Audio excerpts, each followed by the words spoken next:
हाँ जी, हम इकोनॉमिक्स के 3 लेक्चर पूरे कर चुके हैं और ये आज 4th लेक्चर होगा। इससे पहले जो 3 लेक्चर थे उसके अंतर्गत हमने जीडीपी, जीएनपी, एनएनपी, एनएनपीएफसी और पर कैपिटा इनकम और रियल जीडीपी या रियल जीएनपी, और 7th नंबर का था आपके नॉमिनल जीएनपी, और 8th नंबर का जो था वो था जीएनपी डिफ्लेटर। ये 8 टॉपिक थे, वो हम पिछली क्लासेस में कवर कर चुके हैं। और आज की जो क्लास शुरू होगी वो शुरू होगी कीन्स के अर्थशास्त्र से। तो मैं आपका पिछला वाला रिवीजन तो नहीं करा रहा हूँ, आपने उनको अच्छे से पढ़ लिया होगा। मैंने उन सब के नाम आपको अच्छे से बता दिया है, GDP, GNP, NNP, NNPFC, per capita income और रियल जीडीपी, रियल एनएनपी, और लास्ट में था आपके जीएनपी डिफ्लेटर। इनको निपटाने के बाद हम नेक्स्ट टॉपिक की तरफ आगे बढ़ते हैं, जो कि हमारा है कीन्स का अर्थशास्त्र। कीन्स एक पश्चिम के बहुत अच्छे वैज्ञानिक हुए हैं, माफ़ कीजिएगा अर्थशास्त्री हुए हैं, जिन्होंने जो पुरानी अवधारणा थी उस अवधारणा को चेंज करने का काम किया है। पुरानी अवधारणा का मतलब जो है वो पहले एक क्लासिकल थॉट था। क्लासिकल थॉट क्या था कि जिसको से का नियम कहते थे, उसमें ये कहा जाता था कि जो मार्केट होता है उसके अंदर सप्लाई जो है वो अपनी मांग स्वयं उत्पन्न कर लेती है, अर्थात आपूर्ति स्वयं अपनी मांग को उत्पन्न कर लेती है। आपूर्ति का मतलब सप्लाई, और मांग जो डिमांड होती है। अगर आप उनका उनका कहना था कि आप बस आपूर्ति करते जाओ, आप बस मार्केट में चीज़ें डालते जाओ, उसके ऑटोमेटिक ही वहाँ पे मांग उत्पन्न हो जाएगी। ये क्लासिकल थॉट था पहले का।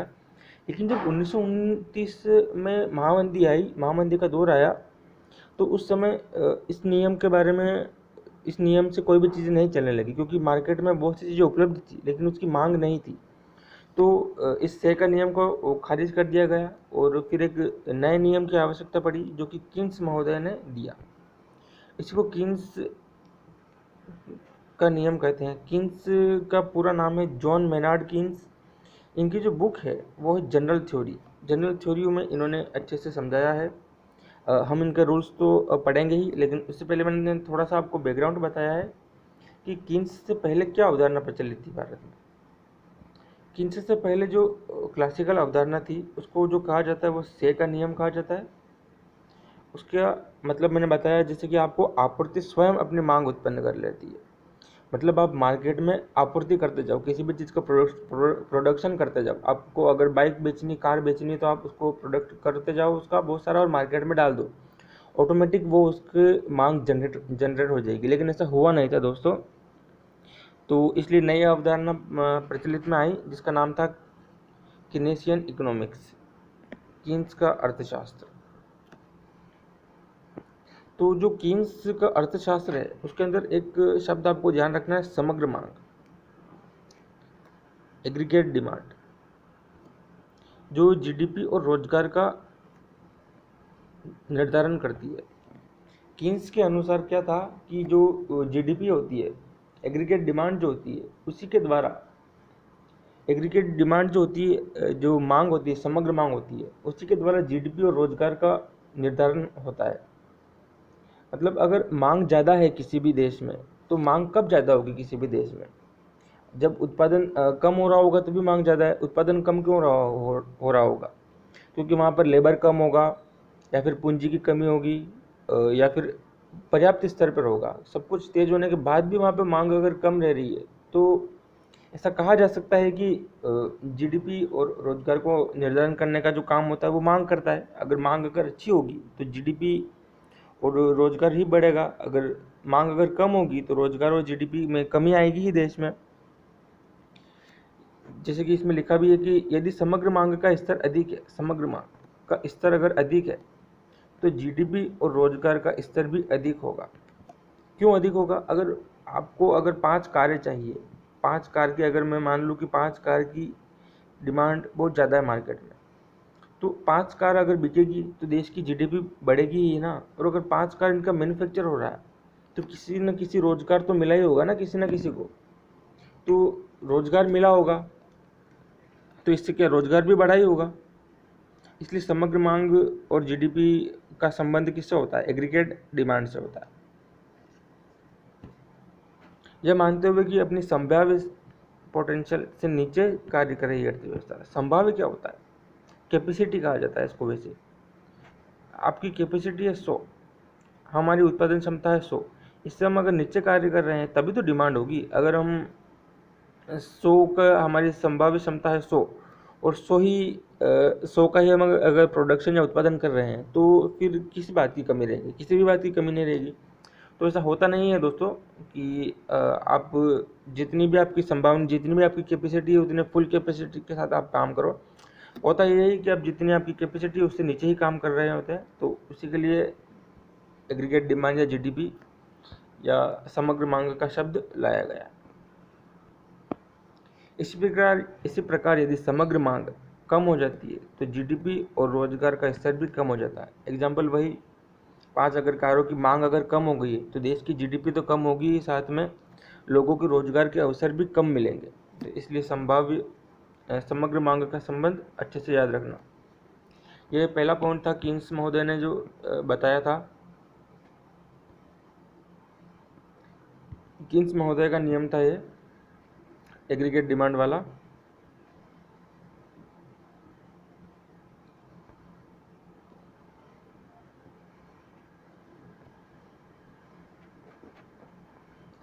तो हम इनका जो नेक्स्ट रूल है, इसी समग्र मांग को हम थोड़ा सा अच्छे से डिस्क्राइब करते हैं। आपको जो डेफिनेशन है वो अच्छे से याद करनी है। तो ये क्या आपके मेंस में लिखने में बहुत ज़्यादा हेल्प करेगा कि अगर समग्र मांग से रिलेटेड कोई भी क्वेश्चन आता है तो आप उसको कीन्स के अर्थशास्त्र के द्वारा अच्छे से समझा सकते हो। इसमें एग्जाम्पल भी आप अच्छे से आप याद तो क्या कर लेना, एग्जाम्पल हैंड टू हैंड बना ही देना कि अगर किसी भी देश में उत्पादन इतना होता है तो उसकी संभावित जो मांग होती है वो कम ज़्यादा होती है, और जो निर्भर होते हैं वो किस पे होते हैं? रोजगार और जीडीपी पे। समग्र मांग, इसका जो फॉर्मूला होता है एग्रीगेट डिमांड लिखा हुआ है GAD का मतलब C+I+G+X-M। एक बार फिर से फॉर्मूला बोलो मेरे साथ। C+I+G+X-M। C का मतलब कंजम्पशन, I का मतलब इन्वेस्टमेंट, G का मतलब गवर्नमेंट एक्सपेंडिचर, X का मतलब एक्सपोर्ट, M का मतलब इंपोर्ट यानी कि आयात। कंजम्पशन, हम फर्स्ट नंबर से स्टार्ट करते हैं। कंजम्पशन होता क्या है दोस्तों? उपभोग जिसको हम कहते हैं क्या होता है? ये अगर सिंपल लैंग्वेज में अगर आपको जानना है कि संतुष्टि मतलब उपयोग क्या होता है, तो जिस भी चीज़ से व्यक्ति को संतुष्टि प्राप्त होती है वो उपभोग कहलाता है। यहाँ पे आपको जैसे कि हो सकता है कि हमको तो नींद अच्छी लगती है, हमको आराम करना अच्छा लगता है, तो क्या वो उपभोग है? हाँ, अर्थव्यवस्था में आराम को भी उपभोग की वस्तु माना जाता है, क्योंकि आराम करने से व्यक्ति को संतुष्टि की प्राप्ति होती है। ये तो सिर्फ एक एग्जाम्पल है, इसको आपको ज़्यादा लिखना नहीं है, कहीं पर ध्यान नहीं रखना है। जो जो उपभोग होता है उसका मतलब होता है कि उपयोगिता या संतुष्टि के लिए किए जाने वाले खर्च को उपभोग कहते हैं। खर्च क्यों करता है व्यक्ति? उपयोगिता होनी चाहिए उस वस्तु की या संतुष्टि मिलनी चाहिए उससे, उसके लिए वो खर्च करेगा, तो उसी को कंजम्पशन कहा जाता है। कीन्स के अनुसार एक और बात मैं आपको बता दूं कि जो उपभोग या कंजम्पशन होता है, जैसे कि आपकी सैलरी है 10,000 रुपये, किसी भी व्यक्ति की सैलरी है 10,000 रुपये, अगर उसमें बढ़ोतरी हो गई है 1,000 रुपये की, 1,000 रुपये की अगर किसी व्यक्ति की सैलरी में बढ़ोतरी हुई है तो क्या वो पूरी के पूरा उपभोग या संतुष्टि में खर्च कर देगा? ऐसा नहीं होता है ना। आप 500 या 600 रुपये या फिर जितना भी आप खर्च करना चाहोगे खर्च अपना बढ़ा दोगे, लेकिन आप 100% तो खर्च नहीं करता है ना व्यक्ति। आप अपना दिमाग मत लगाना कि हम 1,000 रुपये खर्च कर देंगे, ये वो नहीं। हम सामान्य लोगों की बात कर रहे हैं कि जो व्यक्ति होता है वो अगर उसकी 1,000 रुपये की अगर बढ़ोतरी हुई है उस पर, तो वो पूरा के पूरा 1,000 रुपये खर्च नहीं करता है। क्यों? ऐसा क्यों करता है? क्योंकि व्यक्ति के अंदर बचत की प्रवृत्ति होती है, व्यक्ति बचाना चाहता है भविष्य के लिए। तो कीन्स महोदय ने यही कहा है। कीन्स के अनुसार एक न्यूनतम स्तर को छोड़कर अगर आपका 10,000 रुपये आपकी सैलरी है और आपका जो खर्चा है वो 8,000 रुपये खर्चा है, तो उसमें अगर आपकी सैलरी अगर जीरो भी हो जाएगी तो भी खर्चा तो आपका जीरो नहीं होगा ना। आप आवश्यक वस्तुओं का तो आप उपभोग करेंगे, चाहे कहीं से भी पैसे लाएंगे, चाहे कुछ भी करेंगे, तो एक निश्चित स्तर, एक न्यूनतम स्तर को छोड़कर जो उपभोग होता है वो आय पर निर्भर करता है। थोड़ा सा छोड़कर, इतना सा छोड़कर, छोड़कर का मतलब कि आपकी आय भले चाहे जीरो हो जाए, उसके बाद भी आप कुछ ना कुछ तो खर्च करेंगे ही करेंगे। इसको मैं एग्जाम्पल के थ्रू भी आपको बताऊंगा, लेकिन आप इतना एक बार कॉन्सेप्ट क्लियर करके रखिए, थ्योरी के माध्यम से कॉन्सेप्ट क्लियर रखिए। हमें भी एक एग्जाम्पल भी इसका देखते हैं। इसका जो रूल था वो था कि उपयोगिता या संतुष्टि के लिए किए जाने वाले खर्च को उपभोग कहते हैं। कीन्स के अनुसार एक न्यूनतम स्तर को छोड़कर उपभोग आय पर निर्भर करता है। आय बढ़ने पर उपभोग भी बढ़ता है और आय के कम होने पर उपभोग भी घटता है, लेकिन बराबर घटता बढ़ता नहीं है। ठीक है, बता दिया है। इसे एक चित्र के द्वारा देखते हैं। देखो, ये आपका है उपभोग, ये आपकी है आय। मान लिया कि आपकी जो आय y1 थी, उस आय में बढ़ोतरी हुई है, लेकिन आप देखिए जो आपका उपभोग है वो उस लेवल पे नहीं बढ़ा है। पहली बात तो इस चित्र में ये ध्यान देनी है, आपको 2-3 बातें ध्यान देनी है। आय में बहुत ज़्यादा परिवर्तन हुआ है, लेकिन उपभोग में इतना परिवर्तन नहीं हुआ है। क्यों नहीं हुआ है? क्योंकि व्यक्ति ने क्या कर लिया, सेविंग कर ली है, सेविंग कर ली है, व्यक्ति ने बचत कर ली है। तो इसलिए जो आय में होने वाला परिवर्तन होता है वो उपभोग में होने वाले परिवर्तन के एकदम बराबर नहीं होता है। दूसरी बात इसमें जो ध्यान देनी है, सेकंड बात जो आपको इसमें ध्यान देनी है वो है कि एक न्यूनतम स्तर को छोड़ते हुए, मतलब कि ये आपका उपभोग वक्र है, कंजम्पशन कितना करता है व्यक्ति। अगर उसकी आय अगर जीरो भी है, अगर किसी व्यक्ति की आय जीरो भी है, तो भी उसका इतना तो उपभोग का स्तर होगा ही। ये आपको ध्यान रखना है मेन, कि अगर आय उसकी जीरो भी है तो भी व्यक्ति का उपभोग का स्तर तो होगा ही। जो बेसिक वस्तु है, जो आवश्यक वस्तु है, उनका तो खर्चा व्यक्ति करेगा ही करेगा, चाहे उसकी आय कम हो जाए। कोरोना काल में आपने देखा ही होगा, लोगों ने अगर ज़्यादा एक्सपेंडिचर नहीं भी किया है तो भी अपनी जो आवश्यक वस्तु है उन पर तो एक्सपेंडिचर किया ही है।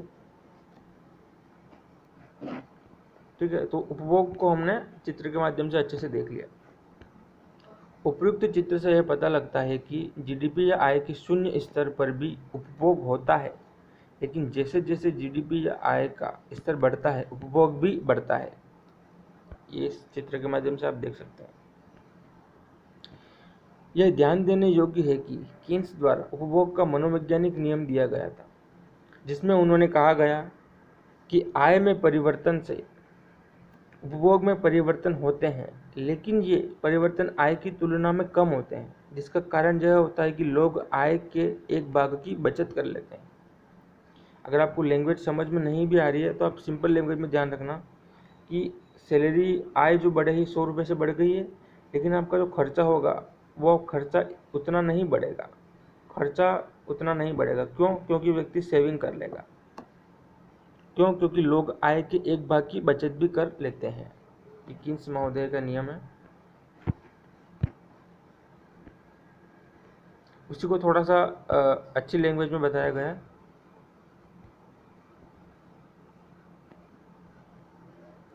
कीन्स द्वारा एमपीसी जो परिवर्तन जो मैंने बताया ना अभी आपको, इस साइन को कहते हैं चेंज इन, या फिर आप उसको गणित में और भी किसी नाम से जानते होंगे, लेकिन इकोनॉमिक्स में चेंज इन दर्शाता है, चेंज दर्शाता है ये वाला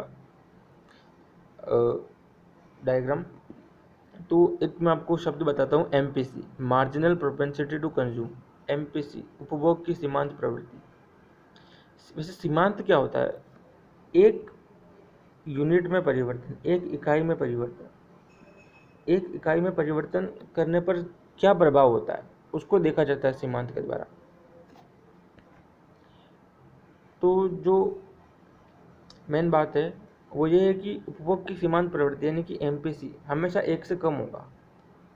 एक का मतलब क्या होता है? आपने उपभोग, आपकी आय में 100 का परिवर्तन हुआ और आपने 100 का ही खर्चा कर दिया, तो आपका आंसर आ गया एक। एक कभी आएगा क्या, आप बताओ? लाइफ में, आपकी लाइफ के बारे में बात नहीं कर रहे हम, सामान्य अर्थशास्त्र का रूल लगा रहे हैं एक कभी नहीं आ सकता। जितनी उसकी सैलरी होगी 1 करोड़ होगी तो वो 1 करोड़ का खर्चा नहीं कर देगा, तो एक तो कभी नहीं आएगा। तो सीमांत प्रवृत्ति यानी कि एमपीसी हमेशा 1 से कम होगा। ठीक है, इसको अच्छे से याद रखना। एमपीसी का मान जो होगा वो हमेशा 1 से कम होगा। 1 से कम क्यों होगा वो भी मैंने बता दिया है आपको। इसको जो निकालने का फॉर्मूला है वो change in income divided by माफ करना, change in consumption divided by change in income. आय में जो उपभोग में जो परिवर्तन हुआ है डिवाइडेड बाय आय में या जीडीपी में परिवर्तन। आय जीडीपी हम एक ही साथ लेके चल रहे हैं, देश के लिए भी और व्यक्ति के लिए भी। ठीक है, उपभोग में परिवर्तन 100 का हुआ है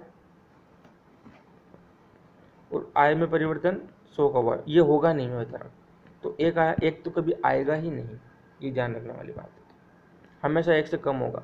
अगर आपने 100 रुपये की अगर आपकी इनकम है तो आप अगर माफ करना, अगर आपकी 100 रुपये में अगर आपकी इनकम हुई है तो आप उसका 50 में ही करेंगे, 0.5, मतलब 1 से कम ही होगा आपका। एमपीसी यह बताती है कि आय में होने वाले किसी परिवर्तन से उपभोग में कितना परिवर्तन होता है। दूसरे शब्दों में एमपीसी यह बताती है कि यदि किसी व्यक्ति की आय में 1 रुपये का परिवर्तन हो तो उसके कारण उपभोग में कितना परिवर्तन होता है। एमपीसी, एम का मतलब मैंने बताया था आपको अभी कि 1 यूनिट में परिवर्तन। 1 यूनिट अभी हमने 1 रुपया माना कि हम किसी व्यक्ति की आय या उपभोग में हम 1 का परिवर्तन करते हैं तो उसका उपभोग में कितना परिवर्तन होगा। आय में 1 का परिवर्तन किया तो उपभोग में क्या हम जो उसका जो ट्रेंड है वो देख सकते हैं, उसके लिए बताया गया है। हमने 3-4 तरीकों से इसको अच्छे से देख लिया। आप अच्छे से इसको देखना, नोट करना, आपको कहीं कोई दिक्कत नहीं आएगी। ये जो एमपीसी वाला रूल है वो हमने पीछे सिंपल लैंग्वेज में पढ़ा हुआ है, तो उसी को हमने थोड़ा सा अच्छे लैंग्वेज में एमपीसी के रूप में पढ़ लिया। क्या पता इसी रूप में क्वेश्चन बन जाए। अच्छी लैंग्वेज में पढ़ा है और जो हमने पीछे जो सिंपल लैंग्वेज में पढ़ा है उसमें ज़्यादा कोई अंतर नहीं है। ठीक है, हमने सी पढ़ा है अभी। इसका फॉर्मूला क्या देखा था हमने एग्रीगेट डिमांड का, सी प्लस आई प्लस जी प्लस एक्स माइनस एम देखा था ना अभी। तो एग्रीगेट डिमांड का जो सेकंड पॉइंट है वो हमारे पास है इन्वेस्टमेंट। इन्वेस्टमेंट का शब्द सुनते ही आपके दिमाग में एक इन्वेस्टमेंट हो सकता है कि स्टॉक मार्केट में किया गया इन्वेस्टमेंट आपको ध्यान में आ जाए, लेकिन यह स्टॉक मार्केट में किया गया इन्वेस्टमेंट नहीं है, क्योंकि स्टॉक मार्केट का जो इन्वेस्टमेंट होता है वो बहुत ही चप्पल होता है। वो इन्वेस्टमेंट नहीं होता है एक तरह से, वो लाभ कमाने के उद्देश्य से होता है तुरंत प्रभाव से, तो उसको ध्यान में नहीं रखा जाता। इन्वेस्टमेंट मतलब कोई मशीनरी खरीदी जा रही है बड़ी, या कोई ऐसा काम किया जा रहा है जिससे भविष्य में इनकम होने वाली है, तो उसको हम इन्वेस्टमेंट कहते हैं। उत्पादन क्षमता बढ़ाने के लिए, सीधा से याद रखना, उत्पादन क्षमता बढ़ाने के लिए किए जाने वाले खर्च को निवेश कहते हैं। यह मुख्य रूप से मशीनों, उपकरणों आदि को खरीदने के लिए किया जाता है। इन्वेस्टमेंट क्या है, डेफिनेशन आपको अगर देनी है तो उत्पादन क्षमता बढ़ाने के लिए किया जाने वाले खर्च को निवेश कहते हैं। यह मुख्य रूप से मशीनों, उपकरणों आदि को खरीदने के लिए किया जाता है। इन्वेस्टमेंट की जो परिभाषा वो देखिए हमने, ये जो स्टॉक मार्केट के निवेश से अलग होता है इन्वेस्टमेंट।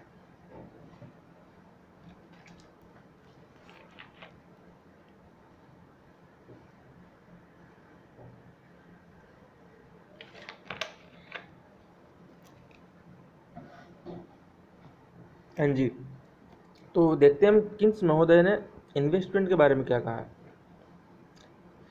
किन्स के अनुसार निवेश ब्याज दर पर निर्भर करता है, उसके साथ विपरीत संबंध रखता है। विपरीत संबंध मतलब आप समझें, किसके साथ निवेश, इन्वेस्टमेंट इंटरेस्ट के साथ में विपरीत संबंध रखता है। विपरीत संबंध का मतलब अगर इन्वेस्टमेंट बढ़ रहा है तो ब्याज दर कम हो रही होगी, और अगर ब्याज दर किसी देश की अगर बढ़ रही है तो इन्वेस्टमेंट कम हो रहा होगा। अगर ब्याज दर, अगर हम कैपिटल पूंजी लेना ही अगर महंगा हो जाएगा किसी देश में तो इन्वेस्टमेंट भी कम ही होगा ना। ये ब्याज दर है और ये वाली लाइन निवेश का स्तर है। अगर ब्याज दर 5% थी तो निवेश का स्तर कितना था, 100 करोड़ रुपए। ये निवेश वक्र की लाइन है। अगर ब्याज दर को बढ़ा के 10% कर दिया जाए आरबीआई के द्वारा, सेंट्रल बैंक करता है किसी भी देश में, तो जो निवेश का स्तर होगा वो कम होकर 100 करोड़ हो जाएगा। आपको बस इतना ही समझना है कि जो निवेश होता है, निवेश में और ब्याज दर में विपरीत संबंध होता है, इन दोनों में विपरीत संबंध होता है। और 5% 10%, ये आप थोड़ा सा एग्जाम्पल से इसको याद रखने की कोशिश करना। उपयुक्त चित्र से यह पता लगता है कि ब्याज दर के उच्च स्तर पर निवेश कम होता है और ब्याज दर के निम्न स्तर पर निवेश का स्तर उच्च होता है।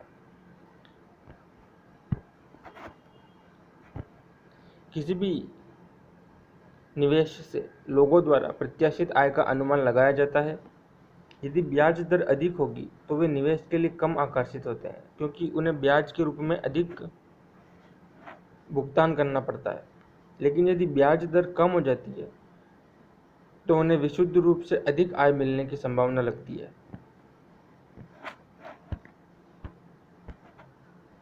इसलिए वे निवेश के लिए अधिक आकर्षित हो जाते हैं। हमने आज कीन्स के अर्थशास्त्र में क्या क्या टॉपिक पढ़े? हमने शुरू में आपको थोड़ी सी परिभाषा बताई कीन्स के अर्थशास्त्र के बारे में। हमने आपको थोड़ा सा शुरू से बता देता हूँ ना।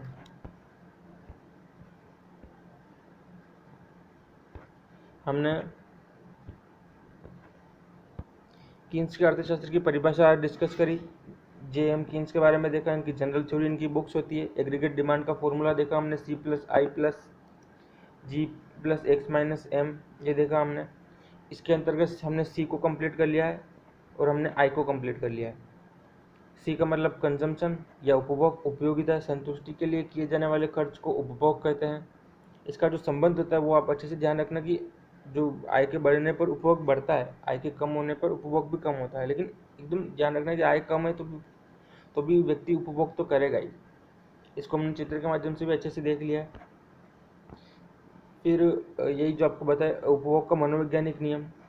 मनोवैज्ञानिक नियम का मतलब अगर आय में जितना परिवर्तन हो रहा है तो उतना उपभोग में परिवर्तन नहीं होगा। क्यों नहीं होगा? क्योंकि व्यक्ति बचत करने लगता है। ये उपभोग का मनोवैज्ञानिक नियम किसका है? कीन्स महोदय ने दिया है। इसी को थोड़ा सा अच्छी लैंग्वेज में हमने एमपीसी के रूप में देखा है। एमपीसी कभी भी एक नहीं हो सकता, हमेशा एक से कम ही होगा। इसका फॉर्मूला उपभोग में परिवर्तन डिवाइडेड बाय आय में परिवर्तन। फिर हमने आज जो नेक्स्ट टॉपिक जो देखा वो इन्वेस्टमेंट यानी कि निवेश देखा है। इसको स्टॉक के रूप में नहीं जाना जाता, स्टॉक वाले निवेश से ही अलग होता है। इसकी परिभाषा क्या है? उत्पादन क्षमता बढ़ाने के लिए किए जाने वाले खर्च को निवेश कहते हैं। यह मुख्य रूप से मशीनों, उपकरणों आदि को खरीदने के लिए किया जाता है। उत्पादन क्षमता बढ़ाने के लिए, इतना ध्यान रखना। फिर निवेश और ब्याज दर में हमने संबंध देखा कि निवेश और ब्याज दर में विपरीत संबंध होता है। अर्थात अगर ब्याज दर अगर 5% है तो निवेश ज़्यादा होगा, और अगर ब्याज दर अगर बढ़ जाएगी तो निवेश कम हो जाएगा। इन दोनों में विपरीत संबंध देखा हमने। ठीक है, तो यही विपरीत संबंध जो अभी देखा हमने उसी को अच्छे से डिस्क्राइब किया हुआ है, उसी को लिखा हुआ है। ठीक है दोस्तों, तो आज की क्लास में इतना ही। नेक्स्ट हम C+I+I के बाद G और X-M इन दोनों को कवर करेंगे अच्छे से। तो ठीक है दोस्तों, थैंक यू। आप इस चैनल पे अगर नए हो तो सब्सक्राइब जरूर करना, और आपने इन नोट्स का अगर स्क्रीनशॉट नहीं लिया है तो स्क्रीनशॉट ले लेना, या फिर इनको आप डायरेक्ट भी लिखते जाना। और छोटी छोटी क्लासें हो रही है। ठीक है दोस्तों, तो थैंक यू। आपको अगर कुछ क्वेश्चन पूछना है तो आप कमेंट सेक्शन में क्वेश्चन पूछ सकते हैं, मैं आपका उत्तर देने की ज़रूर कोशिश करूँगा। Thank you.